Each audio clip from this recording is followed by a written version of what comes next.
Hi YouTube, I just want to talk about the Trek FX 7.9 2011. This is Trek's top-of-the-line hybrid and probably the best hybrid on the market.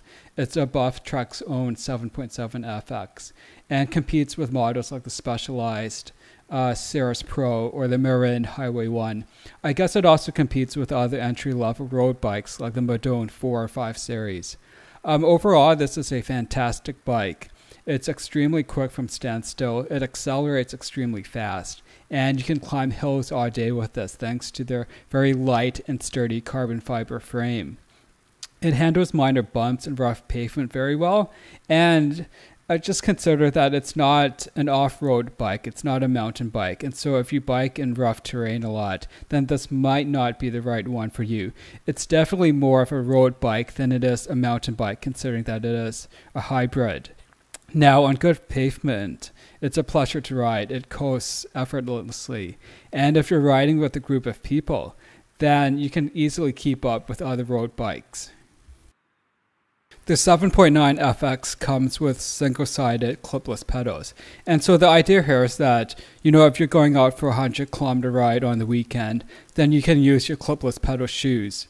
Or if you're just running a quick errand, say 5-10 kilometers, then you can wear whatever shoes you have on, and you don't have to worry about the pedals. You can also lend this bike to a friend who may be intimidated by clipless pedal shoes.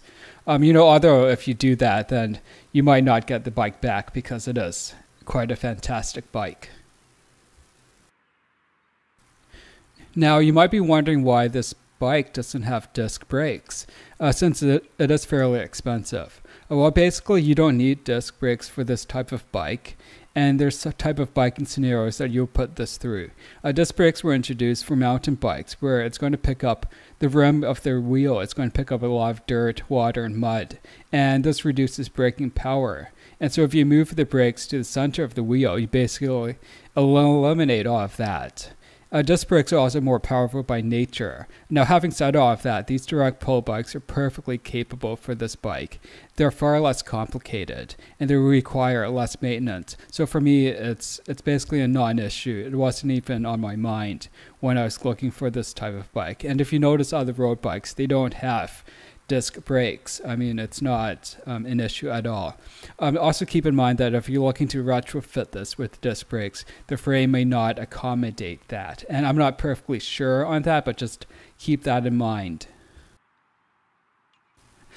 I found the handlebar to be far too wide, and the spacing for the levers was a bit too far apart for my taste. Now, this might just be an issue of me having to get used to it, so we'll see what happens. The handlebar itself is carbon fiber, and it's tapered towards the middle. It's a bit fatter towards the middle. And so that's going to limit how much adjustment you can make to any levers or any other accessories that you may have on it. I just have a bell on it for the time being. The brake action is fairly typical, nothing special really. They work, I guess. Now, the shifters themselves are amazing. The front and rear are Shimano Ultegras. The shifts are very precise. The shift action has a bit of play, then a firm press will result in a click, and a quick gear shift. It's a very, very precise feeling and gives you a lot of confidence when you're shifting a lot.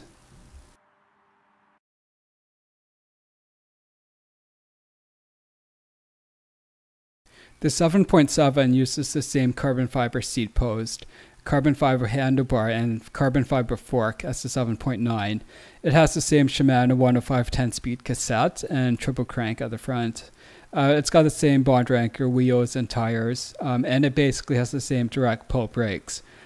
So the key differences is one with the derailleurs itself and the frame. So the 7.7 uses Shimano 105s at the back end or a 770s at the crank. Now, for most people, this isn't going to matter because the 105s will give you fantastic shifting ability. And probably if you're upgrading from a lower cost bike, it's going to be great for you. And also using the same 105 cassette and crank, that means that you can accelerate and climb hills with basically the same ability as their 7.9. And so for most people, they're using the Shimano 105s. It's not an issue at all. Now, the carbon fiber frame of the 7.9 saves you about a pound of weight compared to the aluminum of the 7.7. Now, again, this doesn't really matter. I mean, a pound is basically the weight of a water bottle. So, I mean, it's not an issue at all. The key benefit of a carbon fiber frame is the increased stiffness, which gives you much better ride quality. Now, is all of this worth $800 to you? I don't know. For myself, I wanted the best hybrid on the market. And this was basically it. So thanks for watching. Ask questions below. Thanks.